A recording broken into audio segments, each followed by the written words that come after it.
അഭിമന്യ സദസ്സിന് സ്നേഹവന്ദനം.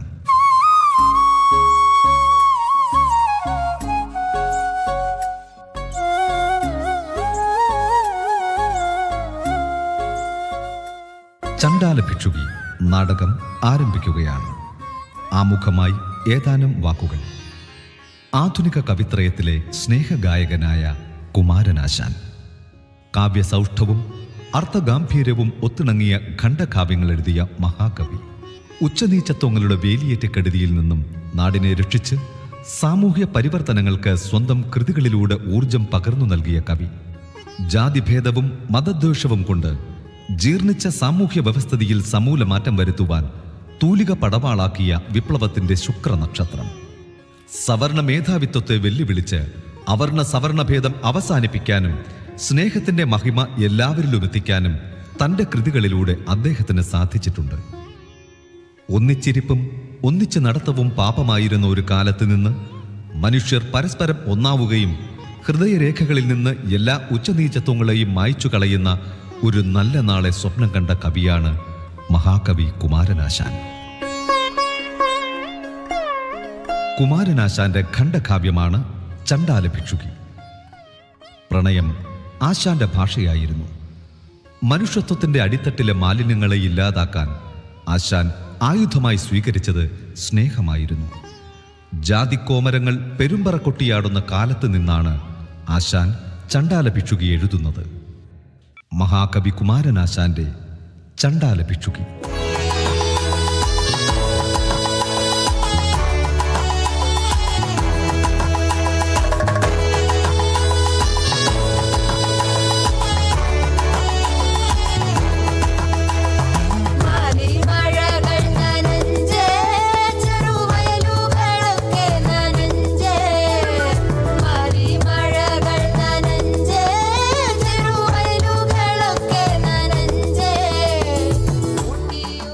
കത്തിക്കാളുന്ന ഗ്രീഷ്മത്തിലാണ് കഥ നടക്കുന്നത്.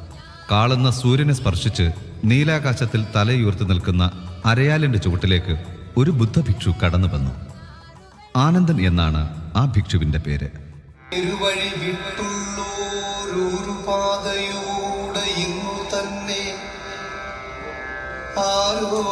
നടന്നു കുഴഞ്ഞു വരുന്നുണ്ട് ചാരത്തായ ആളൊരു ഭിക്ഷുവത്രേ.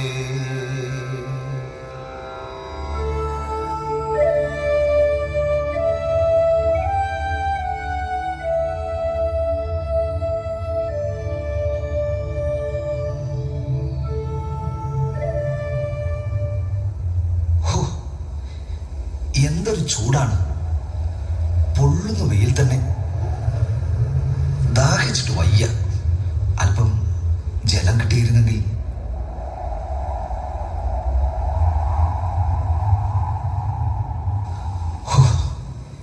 എന്തൊരു തണൽ, എന്തൊരു ആശ്വാസം! ആഹാ, ഒരു കിണറല്ലേ കാണുന്നത്. അല്പം ദാഹജലം കിട്ടിയിരുന്നെങ്കിൽ.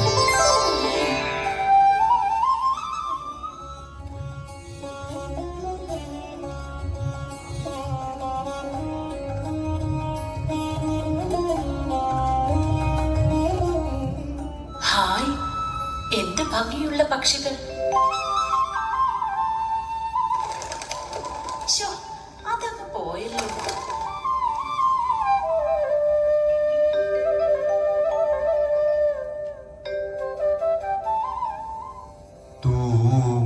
തൂമത്തേടും തൻ പാടക്കിണറ്റിലിട്ടു മൽക്കയ്യാൻ കയറു വലിച്ചുടൻ കോമളാങ്കി നീ കോരി നിന്നിടിനാൻ. ഒരു സഹോദരിയാണല്ലോ കിണറ്റിൽ നിന്ന് വെള്ളം കോരുന്നത്. അല്പം ദാഹജലം ചോദിക്കാം.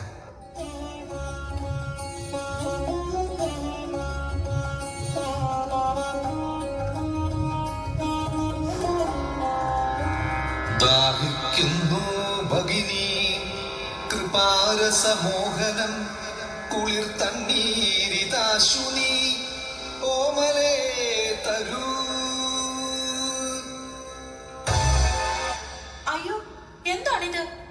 അല്ലലെന്തു കഥ ഇതു കഷ്ടമേ, അല്ലലാലങ്ങു ജാതി മറന്നിതോ, നീചനാരിതൻ കയ്യാൽ ജലം വാങ്ങി യാചമിക്കുമോ ചൊല്ലെഴുമാരന്മാർ.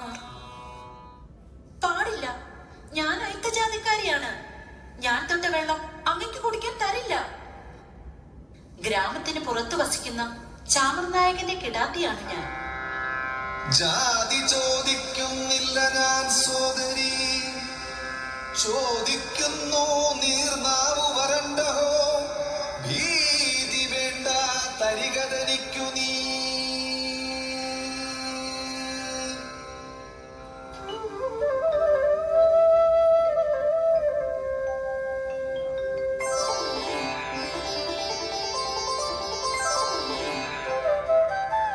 പിന്നെ തർക്കം പറഞ്ഞില്ലയോ മലാൾ, തന്നിയാണവൾ കല്ലല്ലിരുമ്പല്ല. പിന്നെ തർക്കം പറഞ്ഞില്ലയോ മലാൾ, തന്നിയാണവൾ കല്ലല്ലിരുമ്പല്ല.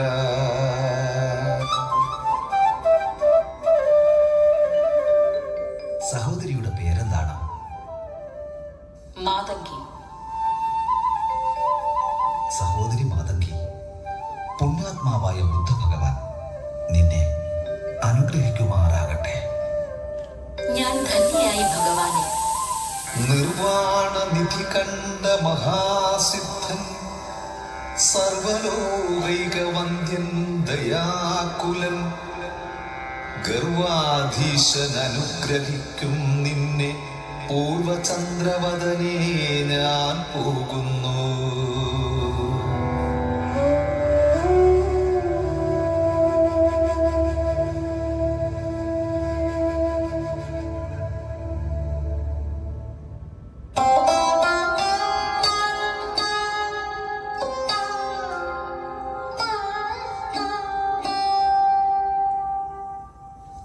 മാതങ്കിനി വന്ന ഇത്രയും നേരം എന്നാ ചെയ്തേ?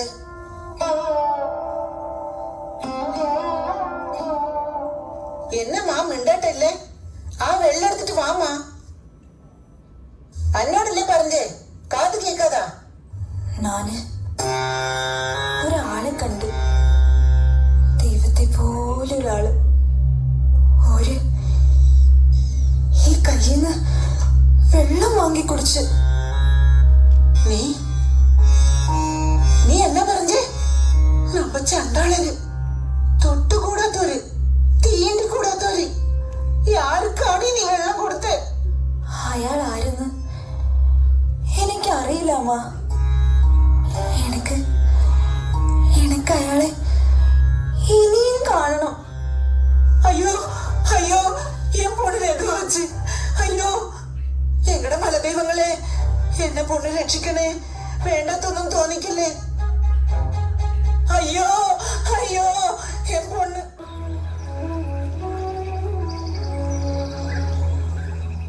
എന്തൊരു ദിവ്യമായ മുഖമായിരുന്നു അദ്ദേഹത്തിന്. എനിക്ക് ആ മുഖം മറക്കാൻ കഴിയുന്നില്ല. വിലയേറിയതെന്തോ കളഞ്ഞു പോയതുപോലെ തോന്നുകയാണ്. അദ്ദേഹത്തിന്റെ സ്വരം മനസ്സിനെ വല്ലാതെ കുഴയ്ക്കുന്നു. ദൈവമേ, എന്റെ ഉള്ളം പിടയ്ക്കുന്നു. എന്തു ചൈതന്യമായിരുന്നു ആ മുഖത്തിന്! മനസ്സിൽ നിന്നും മായുന്നില്ലല്ലോ. വല്ലാത്ത അസ്വസ്ഥത. എന്തു മധുരമായ ശബ്ദമായിരുന്നു അദ്ദേഹത്തിന്. ഒരു സമാധാന ദൂതനെ പോലെ. ഞാൻ ഇങ്ങനെയൊക്കെ ചിന്തിക്കാൻ പാടുണ്ടോ? മനസ്സേ, അടങ്ങുക. ഞാനാര്, അദ്ദേഹം ആര്?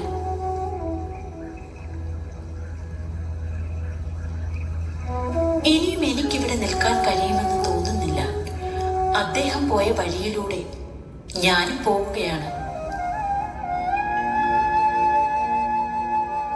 ഞാൻ ജനിച്ചു വളർന്ന കുടിലെ, എനിക്ക് ഇന്നുവരെ അഭയവും ആശ്രയവും തന്ന എന്റെ മൺകുടിലെ നിന്നോട് ഞാൻ യാത്ര ചോദിക്കുന്നു.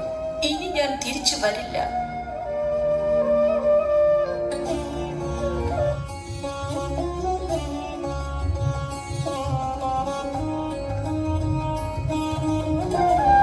ഇത് അദ്ദേഹത്തിന്റെ പാദമുദ്രയാണല്ലോ.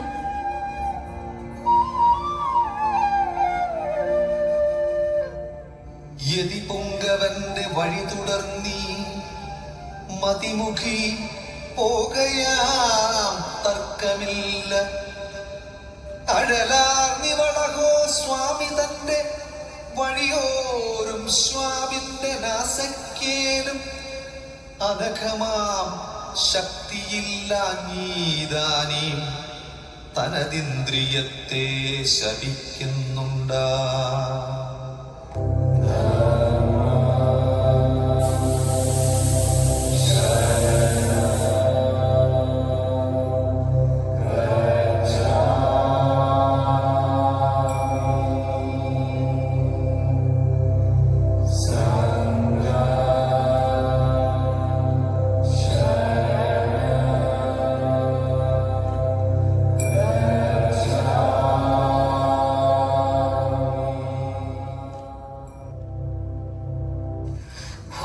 എന്ത് സുന്ദരമായ സ്ഥലം!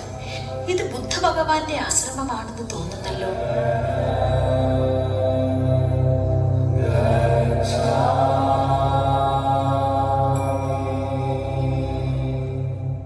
ഭഗവാനെ, അങ്ങ് അകലെയുള്ള ഒരു ഗ്രാമത്തിലെ കന്യകയാണിവൾ. തീർത്ഥയാത്രക്കിടയിൽ നടന്നു തളർന്ന ഞാൻ ദാഹജലത്തിനായി യാചിച്ചപ്പോൾ ഐത്തത്തിന്റെ നൂലാൽ ബന്ധിതയായ ഈ കന്യക ഭയത്താൽ മാറി നിന്നു. പിന്നീട് ദാഹജലം നൽകി എന്റെ ക്ഷീണമകറ്റി യാത്രയാക്കുകയും ചെയ്തു. എല്ലാം നാം അറിയുന്നു വത്സ. മകളെ, നീ പോന്നതു ഭംഗിയായി, സകലമറിഞ്ഞു നാം കാര്യം ഭദ്രേ. അനഘനാനന്ദനു തണ്ണീർ നൽകി കനിവാർന്നു വത്സേ, നീ ദാഹം തീർത്തു. ജനിമരണാർത്തിതമാകും തൃഷ്ണയിനി നിനക്കുണ്ടാകാതാകയാവൂ.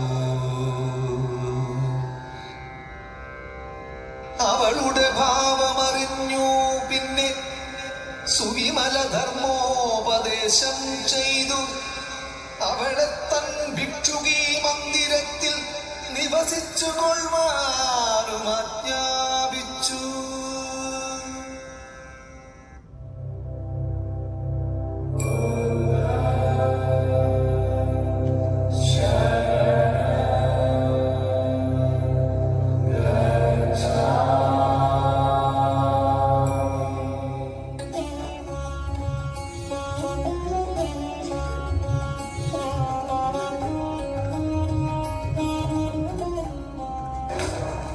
ഭായി, അറിഞ്ഞില്ലാന്നുണ്ടോ ബുദ്ധഭഗവാൻ ചെയ്യുന്ന അനാചാരങ്ങളെ? എന്താണ് നടന്നത്? ഭഗവാന്റെ ആശ്രമത്തിലെ ഒരു ചണ്ടാല സ്ത്രീയെ പ്രവേശിപ്പിച്ചിരിക്കുന്നു. ശിവ ശിവ, എന്താണ് ഈ കേൾക്കുന്നത്? അതും ബുദ്ധഭഗവാന്റെ ആശ്രമത്തിൽ? നേരോ അയിത്തവും നീണ്ടലുമൊന്നും ഇല്ലേ? നാം ഇന്നോളം ആചരിച്ചു പോകുന്ന നിഷ്ഠകളെല്ലാം ലംഘിക്കപ്പെടുകയാണോ? കാലങ്ങളായി നിലനിന്ന് പോകുന്ന അയിത്താചാരം ഒരു ചണ്ടാലി കാരണം തടസ്സപ്പെടുകയാണോ? ശിവ ശിവ, ഇനി എന്തെല്ലാം നാശങ്ങളാണ് വരാൻ പോകുന്നത്? ഇങ്ങനെ വിട്ടാൻ പറ്റില്ല. ആ ചണ്ടാലിയെ അടിച്ചു പുറത്താക്കണം. അങ്ങനെയെങ്കിൽ നമുക്ക് മഹാരാജാവിനെ കാണാൻ പോകാം. പരിഹാരം വല്ലതും ഉണ്ടാവും നോക്കാം. ശരി, ശരി, ശരി, നിൽക്കട്ടെ. കൊട്ടാരത്തിൽ പോവാം. ശരി, ശരി, ആ, നിൽക്കട്ടെ. ശരി, നടന്നൊക്കെ കൊട്ടാരത്തിൽ.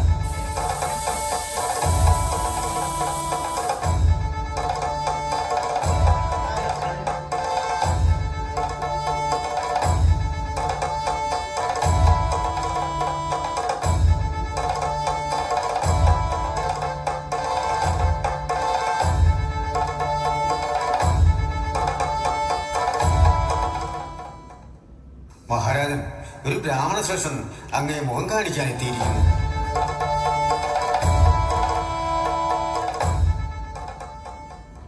ബ്രാഹ്മണ ശ്രേഷ്ഠ, എന്താണെന്ന് പതിവില്ലാതെ ആഗമന ദോഷം പറഞ്ഞാലും നാം എന്താണ് ചെയ്തു തരേണ്ടത്? മഹാരാജൻ, ഒരു പരാതി ബോധിപ്പിക്കാൻ വന്നതാണ്. പരാതിയോ? എന്താണ് പറഞ്ഞാലും. ബുദ്ധഭഗവാന്റെ ആശ്രമത്തിൽ ഒരു ചണ്ടാല പെണ്ണിനെ പാർപ്പിച്ചിരിക്കുന്നു. എന്ത്? നേരോ? ആചാരങ്ങളും അനുഷ്ഠാനങ്ങളും കാറ്റിൽ പറത്തി എല്ലാ കീഴ്വഴക്കങ്ങളും ലംഘിച്ചിരിക്കുന്നു. അതും ചത്തറീക്കലും കുഴിവെട്ടലും ശവം കാവലുമായി നടക്കുന്ന ഹീനജാതിക്കാരൻ, കണ്ടാൽ അരയ്ക്കുന്ന ചാമർനായകന്റെ മകളെ. എന്നാലും നാം എങ്ങനെ ബുദ്ധഭഗവാനോട് ആജ്ഞാപിക്കും? മഹാരാജാവേ, മുനിമാരും അങ്ങയുടെ പ്രജകളാണ്. ആശ്രമ പരിസരത്തെ വരിനെല്ലിന്റെ ആറിൽ നിന്നും തരം തരേണ്ടവരാണ്. അതുകൊണ്ട് എന്തിനു മടിക്കണം? നാട് മുടിയുന്നതിന് മുമ്പ് ആ ചണ്ടാലയെ പറഞ്ഞുവിടാൻ ആജ്ഞാപിച്ചാലും. മുനിമാര് നൽകുന്ന കാര്യം വേറെയാണ്, അങ്ങയ്ക്ക് അറിയാമല്ലോ. മഹാരാജാവേ, ഈ നാട് ഭരിക്കുന്നത് അങ്ങാണ്. അങ്ങയെ അനുസരിക്കാത്ത ഒരു ഈശ്വരനും ഈ നാട്ടിൽ വേണ്ട. അങ്ങ് ശാന്തനായാലും നാം ബുദ്ധഭഗവാനെ കണ്ട് കാര്യങ്ങൾ വിശദമാക്കാം. ആരവിടെ? പടത്തലവ, ഉടൻ തന്നെ ബുദ്ധഭഗവാന്റെ സന്നിധിയിലേക്ക് പോകാനുള്ള ഒരുക്കങ്ങൾ ചെയ്യൂ.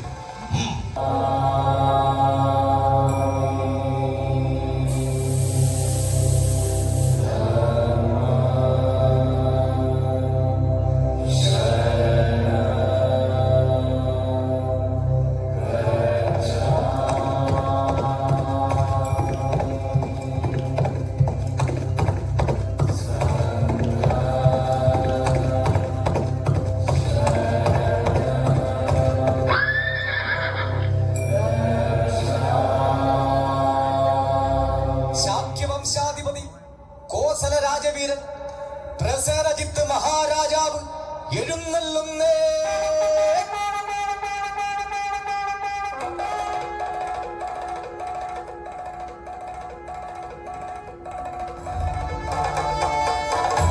എഴുന്നള്ളിയാലും മഹാരാജൻ, എഴുന്നള്ളിയാലും. മഹാരാജൻ, അങ്ങയുടെ ആഗമന ഉദ്ദേശം എന്താണെന്ന് അറിയിച്ചാലും നാം അങ്ങയ്ക്കായി എന്താണ് ചെയ്തു നൽകേണ്ടത്? ഭഗവാൻ, അത് പിന്നെ അത് കാര്യങ്ങളെല്ലാം മനസ്സിലായി മഹാരാജൻ. അങ്ങയുടെ പ്രയാസം നാം മനസ്സിലാക്കുന്നു. മാതംഗി എന്ന യോഗിനിയെ പറഞ്ഞയക്കണമെന്ന ആവശ്യത്തിനല്ലേ അങ്ങ് വന്നത്? മഹാരാജൻ, മനുഷ്യന്റെ രക്തത്തിലും അസ്ഥിയിലും മജ്ജയിലും ജാതിഭേദം കാണുന്നില്ല. എല്ലാവരുടെയും ശരീരഘടന ഒന്നാണ്.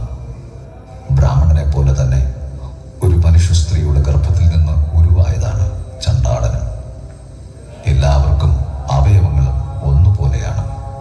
പിന്നെ എങ്ങനെയാണ് ഭിന്നത കാണാൻ കഴിയുക? ഭഗവാൻ, അങ്ങ് പറയുന്നത് സത്യമാണ്, തീർത്തും ശരി തന്നെ. പക്ഷേ അടിയന്റെ ശങ്ക നിവർത്തിക്കേണ്ടത് അങ്ങയുടെ മുൻപിലല്ലേ? അങ്ങ് അടിയന് സങ്കട നിവൃത്തി ഉണ്ടാക്കി തരണം. സർവജ്ഞനല്ലോ ഭഗവാൻ. ധർമാധർമ്മത്തെ നിർവചിക്കേണ്ടത് അവിടുന്നല്ലേ?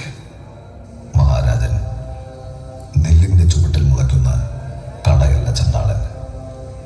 സത്യധർമ്മങ്ങൾക്കെതിരാണ് ശാസ്ത്രമെങ്കിൽ അത് തിരുത്തുക മഹാരാജൻ. ഇന്നലെ ചെയ്ത അബദ്ധം ഇന്നത്തെ ആചാരമായി വന്നേക്കാം. ചിലപ്പോൾ അത് നാളത്തെ ശാസ്ത്രമായെന്നും വരാം.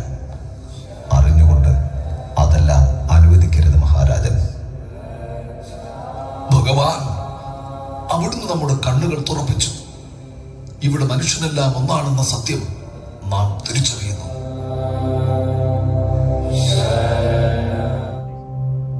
സ്നേഹത്തിൽ നിന്നുദിക്കുന്നു ലോകം, സ്നേഹത്താൽ വൃദ്ധി തേടുന്നു. സ്നേഹം താൻ ശക്തി ജഗത്തിൽ, സ്വയം സ്നേഹം താൻ ആനന്ദമാക്കും. സ്നേഹം താൻ ജീവിതം ശ്രീമൻ, സ്നേഹവ്യാഹതി തന്നെ മരണം. സ്നേഹം നരകത്തിൻ ദ്വീപിൽ സ്വർഗഗേഹം പണിയും പടുത്തു.